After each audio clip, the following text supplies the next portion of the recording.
범사에 감사하는 삶의 비결입니다. 우리 찾으실 말씀은 데살로니가 전서 5장 16절에서 18절 말씀입니다. 우리 다 함께 한 목소리로 읽도록 하겠습니다. 시작. 항상 기뻐하라. 쉬지 말고 기도하라. 범사에 감사하라. 이것이 그리스도 예수 안에서 너희를 향하신 하나님의 뜻이니라. 아멘. 추운 날씨 속에서도 하나님께서 주신 건강으로 새로워지시는 우리 모든 수요예배 참석자들 되시기를 바랍니다. 다 같이 한번 기도하고 오늘 말씀 보겠습니다. 사랑의 하나님 아버지, 오늘도 주님 사모하는 마음으로 주님 앞에 나왔습니다. 이 시간 말씀을 통해서 하나님께서 예비하신 은혜를 부어 주옵소서. 감사드리며 예수님의 이름으로 기도드립니다. 아멘. 오늘 우리가 살펴볼 이 데살로니가 전서 그리고 데살로니가 후서도 마찬가지입니다만은 이 데살로니가 전후서는 데살로니가 교회를 향한 이 편지죠. 데살로니가 교회는 어떤 교회냐? 사도 바울이 2차 전도 여행 때 세운 이 교회입니다. 오늘날에 이제 그리스에 있는 교회이고요. 그런데 이 교회의 특징은 뭐냐면 어려움이 참 많은 교회였었습니다. 핍박이 많은 교회였다는 거죠.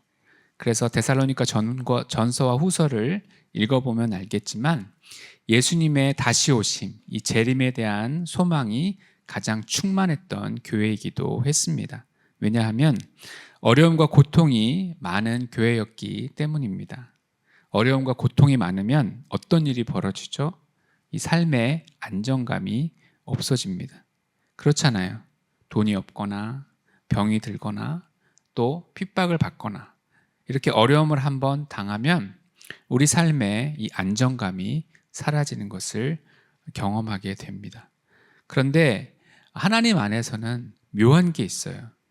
오히려 그 어려움 가운데서 우리가 하나님의 말씀을 붙잡고 하나님을 더 의지하게 되면 하나님께서 우리의 믿음을 더 강하게 해주시고 그 믿음 때문에 그 어려움을 이겨낸 것을 경험하게 된다라는 것입니다. 그래서 이 데살로니가 교회에서는 믿음을 발견할 수 있고요. 그리고 진짜 신앙생활이 무엇인지 하는 이 신앙의 에센스를 우리가 발견할 수가 있죠.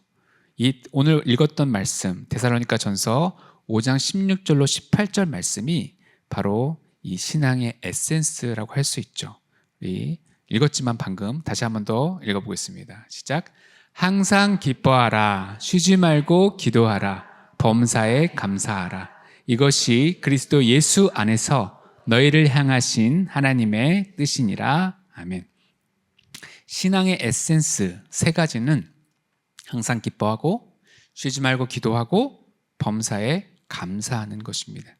이 성경을 좀 유심히 읽어본 분들은 알겠지만 데살로니가 전서에 하나님의 뜻이라는 것이 2번 나와요. 데살로니가 전서 4장 3절 상반절을 한번 보시면 이렇게 되어 있습니다. 4절 상반, 시작. 하나님의 뜻은 이것이니 너희의 거룩함이라. 여기서 이제 거룩함이 뭐냐? 이것은 구별되었다라는 뜻이죠. 세상과는 다르게 사는 것을 말합니다. 그리고 오늘 본문의 하나님의 뜻은 항상 기뻐하고 쉬지 말고 기도하고 범사에 감사하는 것이잖아요. 그러면 하나님의 뜻이 둘 중에 뭐예요? 라고 하면 안 되죠. 둘 다 하나님의 뜻이에요. 그래서 이것을 종합하게 되면 이런 뜻이 되는 것입니다. 하나님의 뜻은 세상 사람들과는 다르게 거룩하게 사는 것인데 이 거룩은 항상 기뻐하고 쉬지 말고 기도하고 범사에 감사하는 것으로 표현해야 된다라고 하는 것입니다. 그래서 오늘 말씀을 또 이제 어르신들 같은 경우에는 이렇게 얘기했어요. 신앙의 3가지 기둥이라고 말이죠. 이 3가지 기둥을 통해서 오늘 설교의 제목대로 범사에 감사하는 비결 3가지를 살펴보도록 하겠습니다. 자, 범사에 감사하기 위해서는 첫 번째 뭐가 필요하냐? 항상 기뻐하는 것이 필요한 것이죠. 16절에서 항상 기뻐하라 라고 했을 때 항상이라는 단어와 기쁨이라는 단어가 나오는데 여러분 둘 중에 뭐가 힘들 것 같습니까? 예. 기쁨은 사실은 세상 사람들도 누리죠. 예를 들면 예수 안 믿는 사람도 엄청 맛있는 걸 먹었다. 기쁘죠. 엄청 좋은 데를 갔다. 기쁩니다. 그리고 그렇게 기대하고 기다리던 대학에 들어갔다. 그럼 기쁘겠죠. 그리고 정말 입사하길 원하던 그 회사에 합격 통지서를 받았을 때 얼마나 기쁘냐라는 것이죠. 그래서 세상 사람들의 특징은 뭐냐면 조건이 충족됐을 때 기뻐하는 것을 말하는 거예요. 그들은 뭘 못하는 거냐면 항상을 못하는 것입니다. 성경의 영어 성경을 보면 always be joyful 이라고 했거든요. 이 always, 항상을 사실은 못하는 것입니다. 그래서 세상은 이 항상 기뻐하는 것은 불가능한 거예요. 항상 못하는 이유는 두 가지죠. 하나는 이게 조건적이기 때문에 조건이 충족되어야지만 기뻐하는 것입니다. 항상 기뻐하라가 아니라 조건이 충족되면 기뻐하라. 그거는 세상적인 기쁨인 것이죠. 그리고 또 하나는 사람 마음 상태가 매번 다르기 때문에 그렇습니다. 여성분들은 더 잘 아실 거예요. 그렇죠? 똑같은 어떤 강도의 옛날 같으면 기뻤을 상황인데 내가 마음 상태가 안 좋아요. 그러면 똑같이 해봤자 기쁨이 전혀 되지 않는 것을 경험하게 되는 것이죠. 그래서 세상은 조건적이고 조건이 충족되더라도 내 마음 상태에 따라서 그것이 기쁨이 될 수도 기쁨이 안 될 수도 있다라고 하는 거예요. 그러니까 세상은 항상 기뻐한다는 것은 불가능한 것이에요. 그러나 성경이 말하는 기쁨은 이렇게 상대적이거나 조건적인 것이 아닙니다. 절대적인 거예요. 오늘 말씀을 통해서 하나님께서는 항상 기뻐하라 라고 우리에게 명령하셨습니다. 그런데 하나님께서 명령을 주실 때는 순종할 수 있기 때문에 명령을 주신 것이지 순종할 수 없는 어떠한 근거도 없이 우리 보고 순종하라고 하시지는 않는다라고 하는 것이에요. 자, 항상 기뻐하기 위해서 하나님께서 하시는 일이 두 가지입니다. 하나는 우리의 눈을 바꾸어 주신다라고 하는 거예요. 항상 기뻐한다라고 하는 것은 다른 말로 하면 내 삶의 기준이 바뀌었다라는 거예요. 그래서 성경을 보면 세상 사람들이 볼 때 저게 뭐가 기쁜 일이야 라고 하는 상황에서도 하나님의 사람들은 기뻐한다라고 하는 거예요.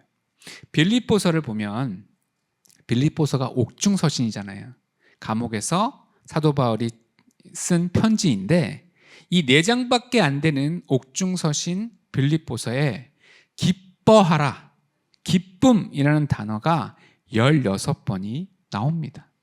아니 감옥에 갇혀 있는 게 뭐가 기쁘다고 기쁨을 논하지? 그리고 자유도 없고 정말 고통 가운데 있는 그 감옥에 있는 바울이 감옥 밖에 있는 사람에게 항상 기뻐하라 라고 이야기하는 것이에요. 그러니까 세상 사람들이 볼 때는 이해할 수 없는 상황이다라고 하는 것이에요.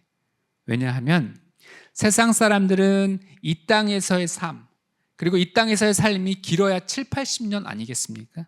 근데 그 잠시 동안의 쾌락이 아니라 우리 하나님의 사람들은 영원한 것, 하늘의 것, 영적인 것을 바라보는 눈이 열려 있기 때문에 그것을 바라보니까 우리가 기뻐할 수가 있게 되는 거예요.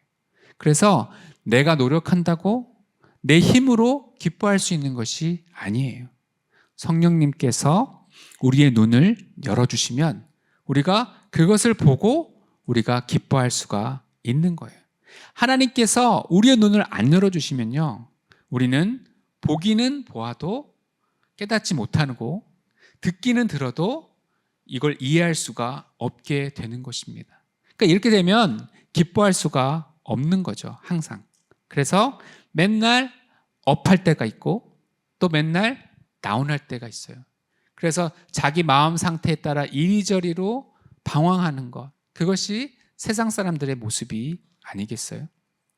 그래서 우리가 항상 기뻐하기 위해서 하나님께서 우리가 복음을 영접하고 성령께서 우리 가운데 역사하시면 우리의 눈을 바꿔주셔서 우리의 눈이 무엇을 보느냐? 하늘의 것을 보는 것이에요. 영적인 것을 보는 것이고 귀중한 것, 소중한 것을 바라보니까 그걸 바라볼 때 우리가 기쁨이 솟구쳐 나온다라고 하는 것입니다. 이 천국 비유 중에 감추인 보화 비유가 있습니다. 마태복음 13장 44절 한번 같이 읽어보겠습니다. 시작.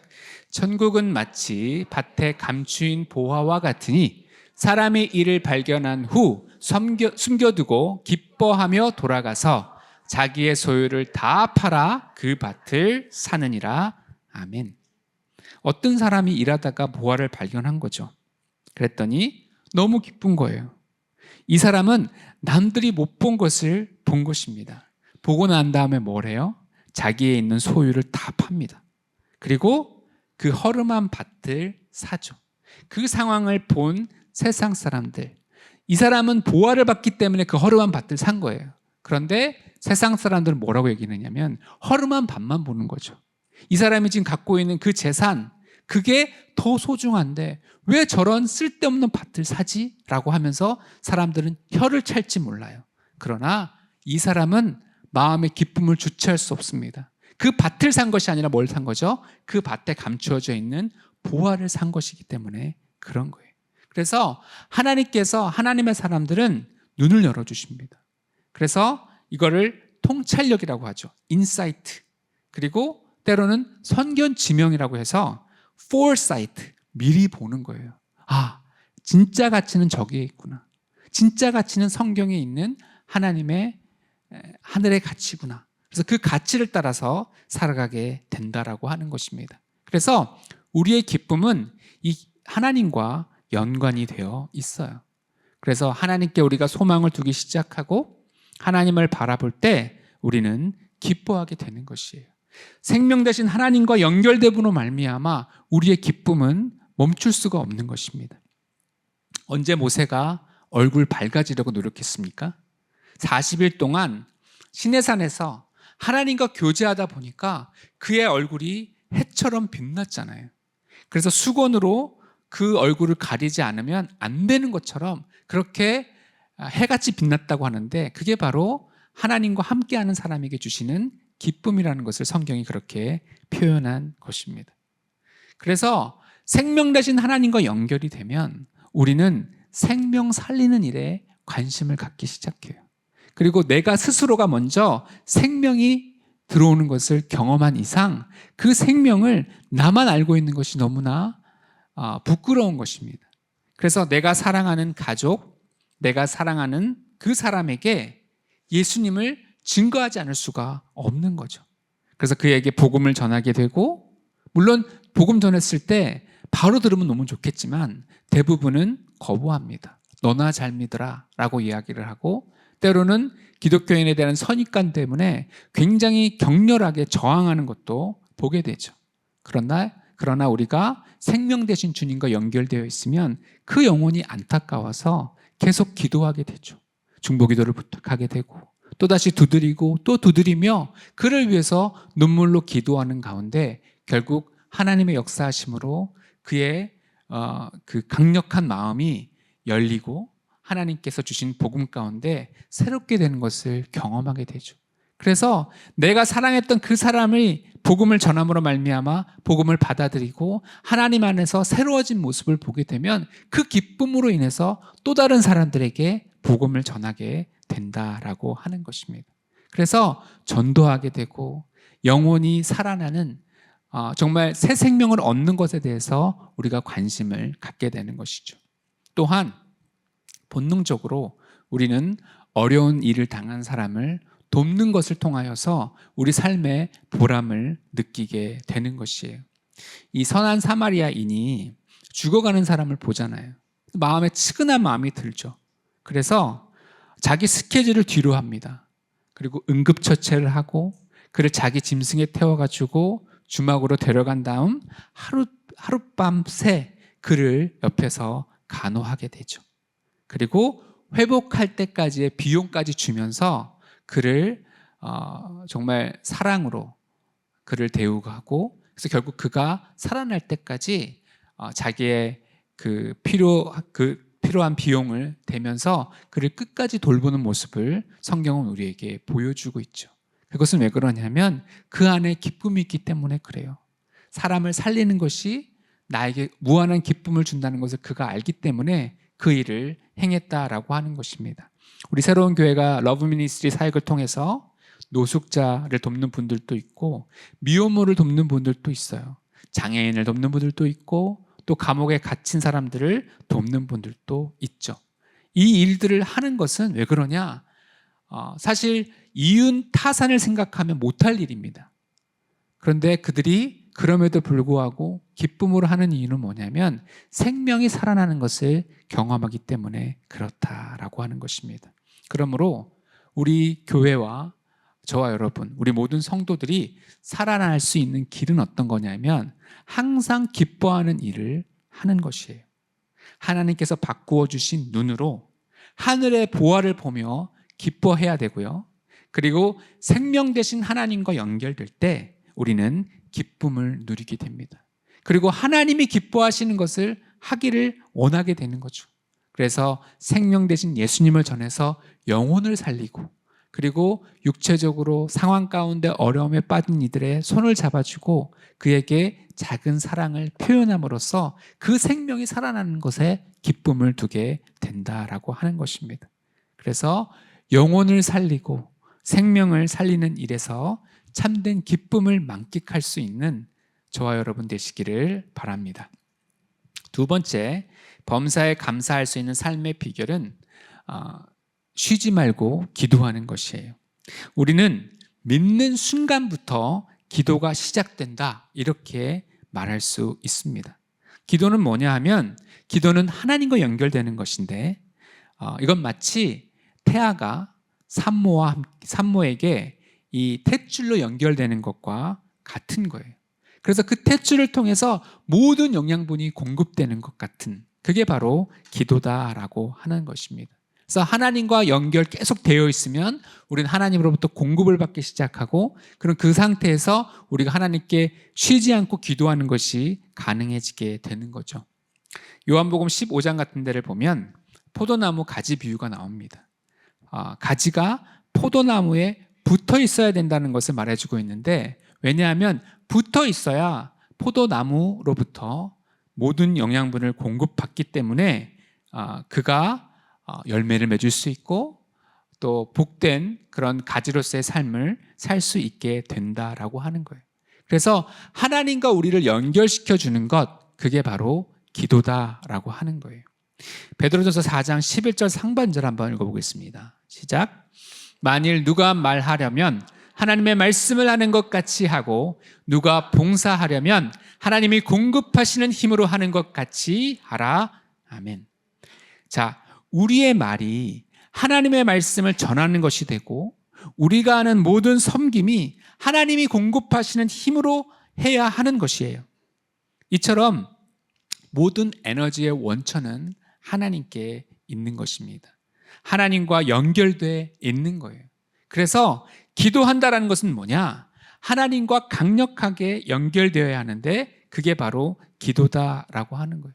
그래서 쉬지 말고 기도하라 라고 말하고 있는 것입니다.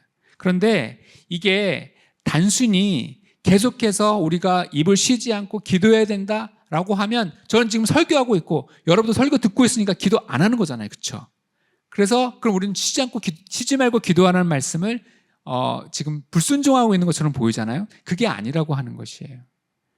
하나님과 연결되어 있는 것, 하나님의 말씀을 묵상하는 것, 그리고 하나님께 포커스를 두는 것, 그리고 우리가 영적으로 깨어서 하늘의 가치를 바라보고 있는 것, 그것이 바로 기도다라고 말해주고 있는 것이죠.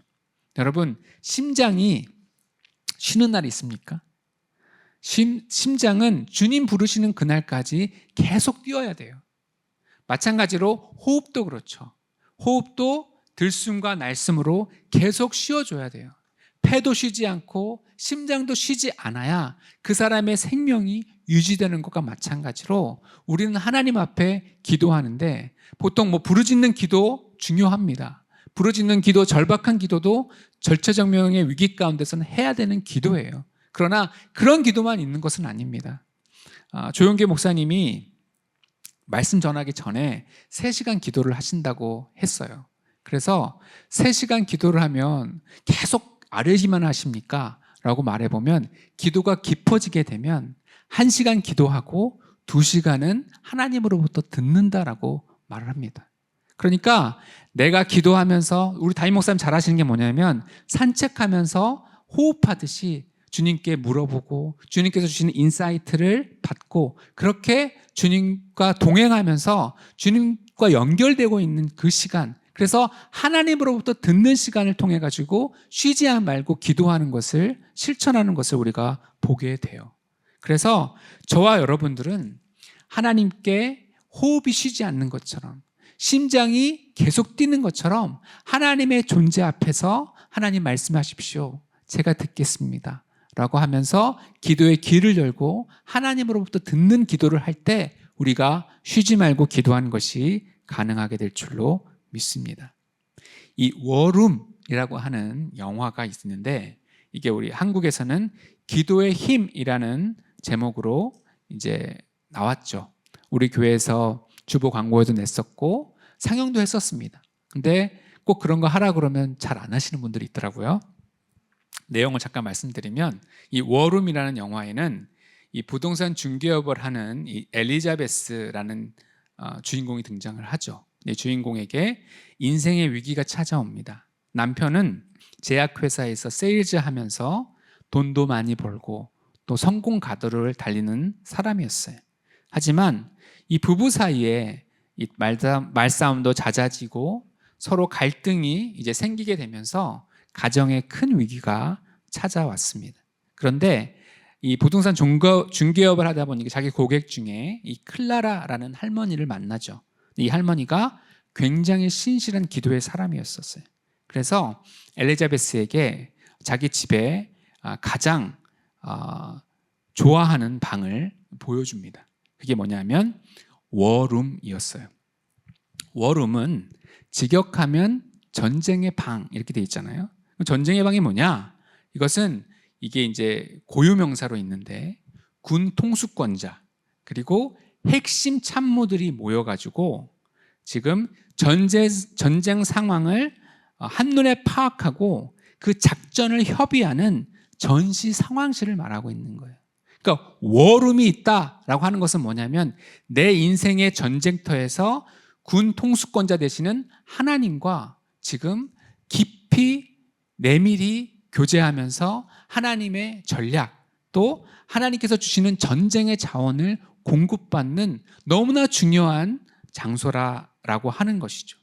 그래서 할머니가 얘기합니다. 기도 없이 감정적으로 처리하면 가정은 깨질 수밖에 없다라고 말해요. 그래서 가정을 깨려고 하는 이 원수 마귀가 있다는 것을 알려주면서 그 마귀를 대적하라라고 말합니다. 그러면 마귀는 떠날 것이다라고 말해줘요.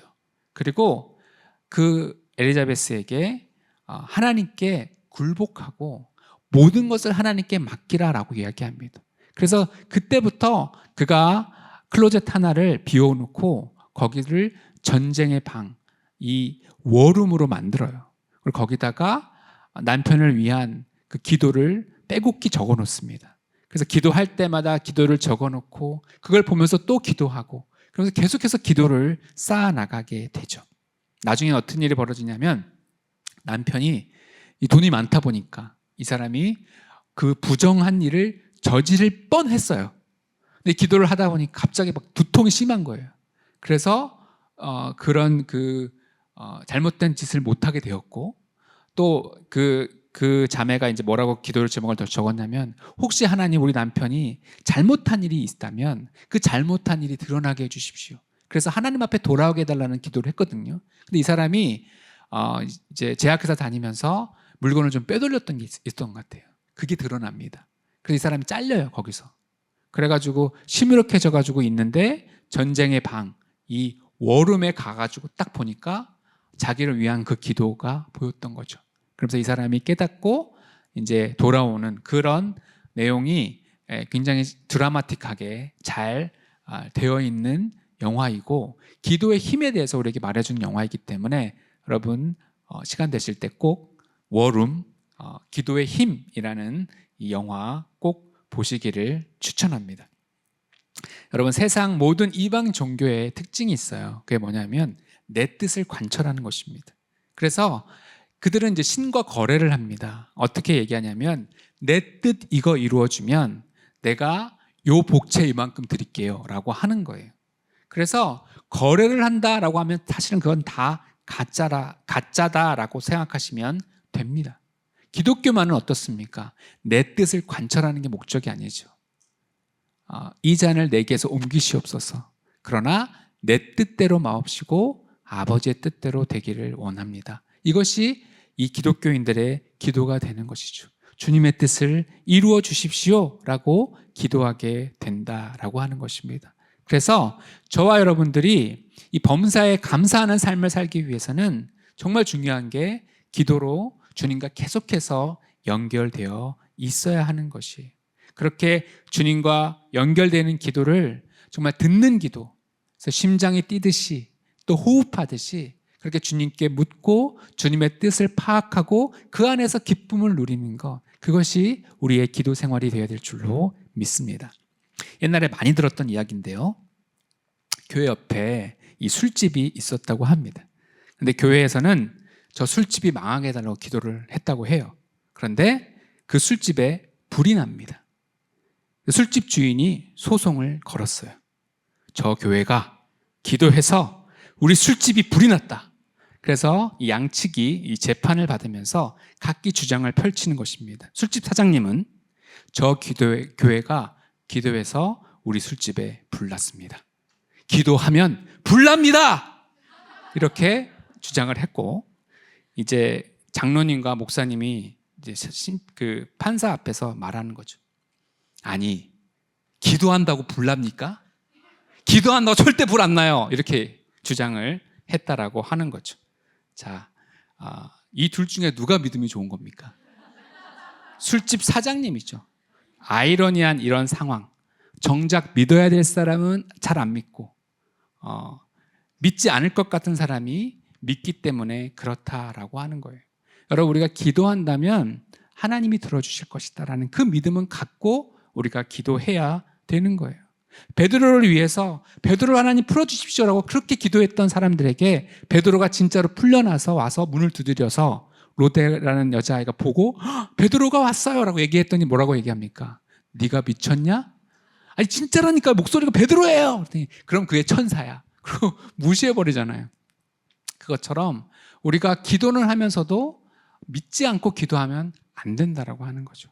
하나님이 이루어 주실 것이고 하나님의 역사가 일어날 것이라는 걸 믿고 우리가 기도해야 된다라고 하는 것입니다.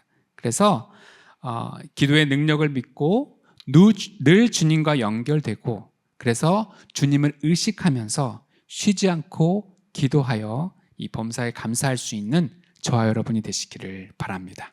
자, 범사에 감사할 수 있는 삶의 비결 세 번째는 뭐냐? 바로 감사의 훈련을 받으라라고 하는 거예요.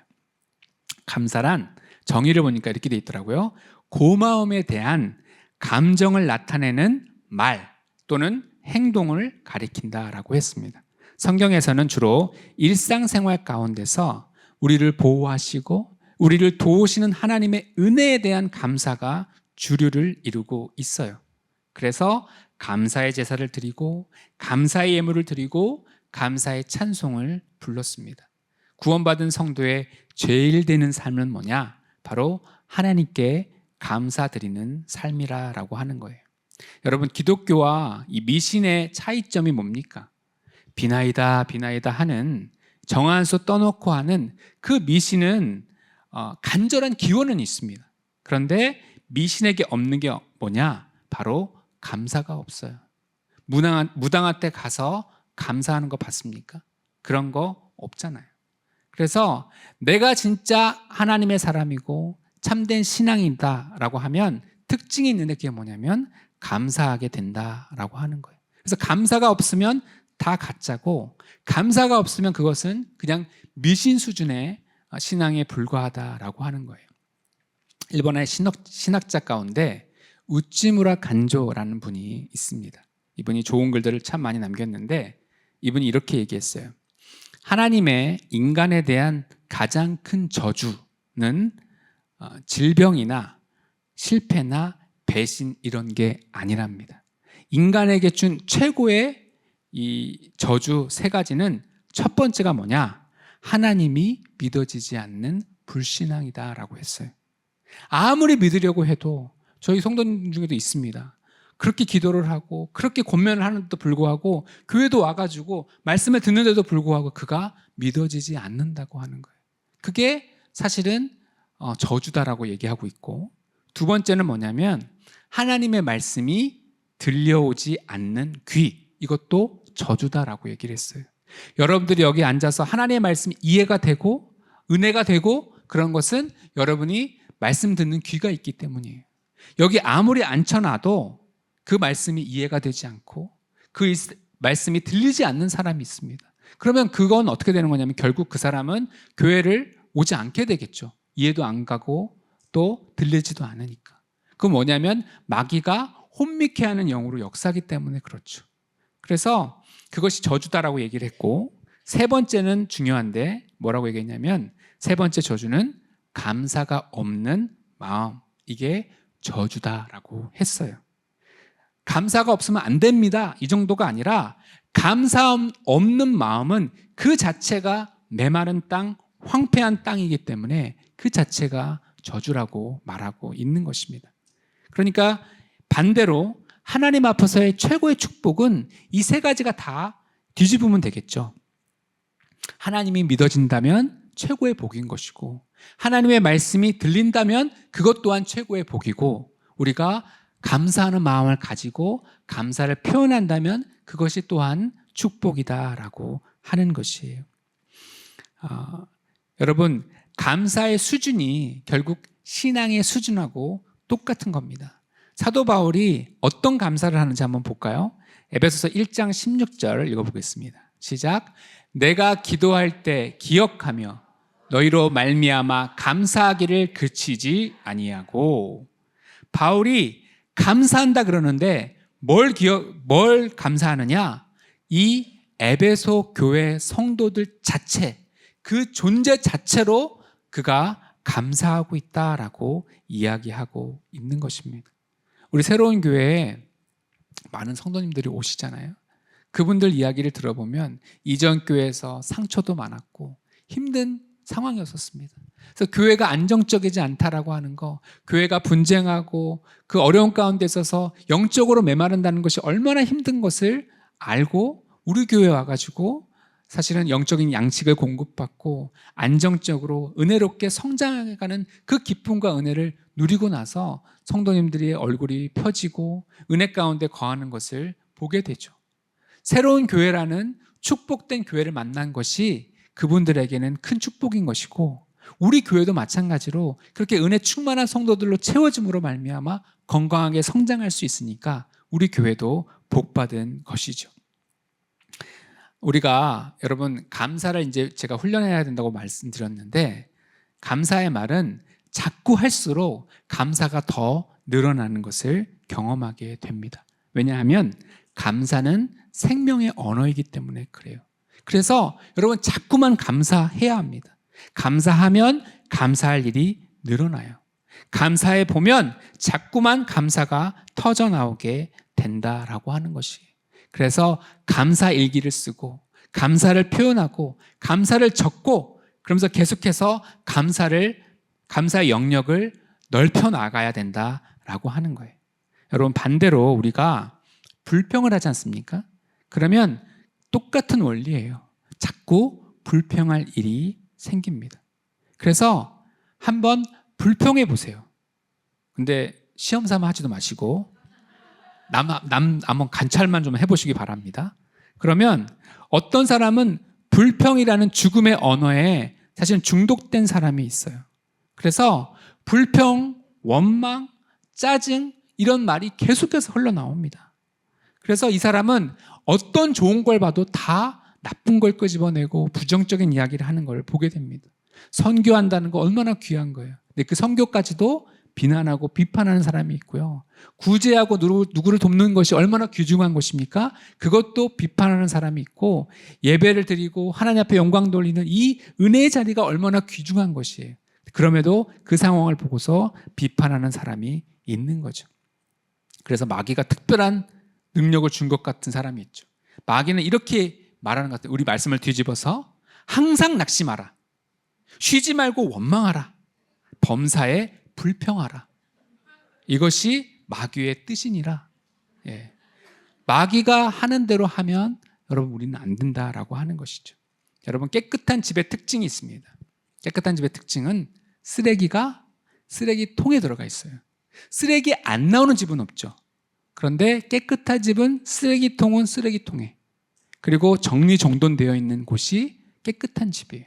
그런데 더러운 집은 어떻습니까? 침대 위에 뭐 어지럽혀져 있고 설거지는 안 돼서 쌓여 있고 그 다음에 여러 가지 막 난잡한 그런 쓰레기들이 널려져 있는 게, 그게 더러운 집 아니겠어요? 그래서 우리 안에도 계속해서 어떤 불순물들이 생길 때가 있죠. 그럼 그 불순물들을 이제 우리의 쓰레기통에 집어넣는 작업을 해야 되는 것입니다. 기도를 통해서 예수님의 보혈로 씻김을 받아야 되겠고, 그 쓰레기통에 그 쓰레기를 집어넣는 거. 그래서 정리정돈하는 그런 우리의 마음 상태가 됐을 때 우리는 범사에 감사하는 것이 가능하다라고 하는 거예요. 여러분, 우리는 누구를 만나야 되느냐? 감사하는 사람을 만나야 됩니다. 감사하는 사람, 왜? 감사하는 것보다 중요한 것은 없기 때문에 그렇습니다. 제가 그 얘기를 들었었어요.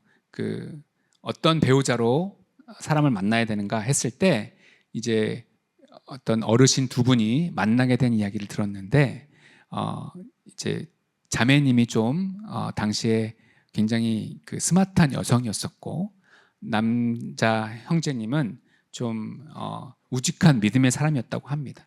근데 이제 둘 다 이제 신앙인이었기 때문에 중매를 통해서 첫 만남을 가졌는데, 그 만남에 남성분이 기도하자 그러더래요. 그래서 뭐라고 얘기했냐면, 기도합시다. 하나님, 우리의 만남을 감사합니다. 감사로 시작하더라는 거예요. 그러면서 하나님의 뜻이면 우리의 만남이 이루어지게 해주시고 아니래도 감사할 겁니다. 라는 말에 그 여성분의 마음이 이제 딱 터치가 된 거죠. 이런 사람이라고 하면 내 인생을 맡겨도 되겠다. 그래서 평생 은혜롭게 또 아름다운 가정을 이루었다라는 것을 보게 되는 것입니다. 그래서 입술에서 감사가 끊이지 않는 것, 그렇게 감사하다 보면 사실 불평한 일들도 줄어들게 되는 것을 경험하게 됩니다. 여러분, 존재 자체를 감사하시기를 바랍니다. 이 땅에 있는 것, 우리가 교회 안에 있는 것, 모든 것이 감사한 것이죠. 그래서 감사를 올려드리고 감사를 표현할 때 하나님께서 우리 가운데 더 큰 축복으로 함께해 주실 줄로 믿습니다. 자, 감사의 대가는 우리 예수님이죠. 예수님께서 오병이어의 기적을 행하실 때 이렇게 하셨어요. 우리 마가복음 6장 41절 읽어보겠습니다. 시작. 예수께서 떡 5개와 물고기 2마리를 가지사 하늘을 우러러 축사하시고, 여기서 말하는 축사는 뭐냐? 감사입니다. 예수님은 그 작은 어린아이의 도시락 같은 그 오병이어를 가지고 하늘을 우러러 주님이 감사하셨다라고 하는 거예요. 그 감사가 결국 어떻게 됐습니까? 남자만 5,000명을 다 먹이고도 남는 그런 풍성한 기적이 일어나게 되죠. 그리고 요한복음 11장에서 나사로를 살릴 때도 예수님이 감사하신 내용이 나오는데, 요한복음 11장 41절 읽어보겠습니다. 시작. 돌을 옮겨 놓으니 예수께서 눈을 들어 우러러 보시고 이르시되 아버지여, 내 말을 들으신 것을 감사하나이다. 아멘. 그리고 나서 예수님께서 나사로야 나오너라 라고 했을 때 나사로가 살아나서 나온 것을 우리에게 성경은 증언해주고 있죠. 자, 기적 앞에서 예수님이 하셨던 것이 뭐예요? 미리 감사한 것이에요. 여러분, 어떤 소원이 있으십니까? 어떤 것이 이루어졌으면 좋겠습니까? 그럼 미리 하나님 앞에 감사하시기를 바랍니다. 이렇게 해주실 것을 믿고 감사합니다. 그럴 때 하나님의 귀중한 축복, 응답이 저와 여러분들에게 함께할 줄로 믿습니다. 여러분, 범사에, 즉 모든 일에 감사하시기 바랍니다. 우리가 감사해야 되는 이유는 뭐냐? 하나님께서 행하시는 일이 지금 당장은 고난처럼 보이고 여러분 어려움처럼 보인다고 할지라도 하나님의 큰 섭리에서 볼 때는 의미 없는 고난은 없기 때문에 그래요. 로마서 8장 28절 말씀과 마찬가지로 하나님을 사랑하는 자, 곧 그의 뜻대로 부르심을 입은 자들에게는 모든 것이 합력하여 선을 이루기 때문입니다. 그래서 하나님이 최종 승리를 주실 것을 믿기 때문에 우리는 감사할 수 있는 것입니다. 말씀의 결론을 맺겠습니다. 여러분, 신앙이라는 건 그냥 단순 명확한 것입니다. 항상 기뻐하라, 쉬지 말고 기도하라, 범사에 감사하라. 이 세 가지가 하나님의 뜻이고 우리 신앙의 에센스라고 하는 거예요. 어떻게 우리가 기뻐할 수 있어요? 하늘의 가치를 볼 때 우리는 기뻐할 수 있죠. 생명 되신 하나님과 연결될 때 기뻐할 수 있고, 하나님이 기뻐하시는 것, 영혼을 살리는 것, 그리고 사람을 돕는 것, 그래서 생명이 살아나는 모습을 보면서 우리는 기뻐할 수가 있게 되는 것입니다. 두 번째로는 쉬지 말고 기도하는 것이죠.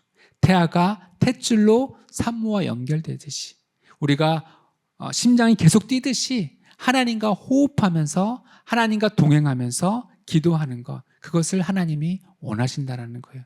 부르짖는 기도, 아뢰는 기도만 있는 것이 아니라 듣는 기도도 있다라고 하는 것입니다. 하나님 말씀하십시오, 하나님 듣겠습니다라고 하는 깊은 주님과의 묵상 가운데서 주어주시는 하늘의 음성을 들을 수 있는 그런 쉬지 말고 기도할 수 있는 저와 여러분 되시기를 바랍니다. 마지막으로 감사는 훈련해야 됩니다. 범사의 모든 일에 대해서 감사하기 시작하면 그 감사가 또 다른 감사를 낳는 거예요.